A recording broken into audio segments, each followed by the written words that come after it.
बरेच दिवस झाले होते सलूनमध्ये जाऊन, त्यामुळे आज सकाळी ठरवलं की सलूनमध्ये जाऊन दाढी आणि केसांची कटिंग करून घ्यावे. त्यामुळे सरळ पोचलो सलूनमध्ये आणि त्यांनी मस्तपैकी आपल्याला चांगला लुक करून दिला. सकाळी लवकर आवरल्यानंतर आपण थेट निघालो आपल्या दुकानाकडे. खाली डबासुद्धा रेडी होता. डबा उचलला आणि थेट पोचलो आपल्या स्प्रिंकल द केक शॉप, जे की आहे राटणीमध्ये.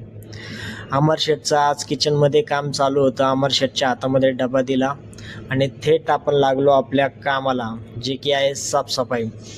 मित्रांनो, फ्लोअर वगैरे व्यवस्थित क्लीन वगैरे करून घेतला, काउंटर वगैरे पुसून घेतले, काचा वगैरे सगळ्या व्यवस्थित छान अशा पुसून घेतल्यानंतर आपण काढले बिल बुक आणि अमर शेठला आज व्यवस्थित ऑर्डर समजून सांगितली. थोडा वेळ झालाच होता की कस्टमर चॉईस हे केक आला होता, त्यामुळे थेट निघालो प्रिंट काढायला.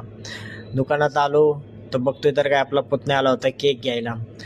त्याला मस्तपैकी केक दिला आणि अशा तऱ्हेने ते आपले 100 फॉलोअर्स पण कंप्लीट झाले होते, त्यामुळे त्याने आपल्याला खूप खूप आशीर्वाद आणि प्रेम दिलं. थोड्या वेळाने मी लॅपटॉप काढला आणि PCMCच्या वेबसाईटला गेलो, कारण मला मॅरेज सर्टिफिकेट काढायचं होतं.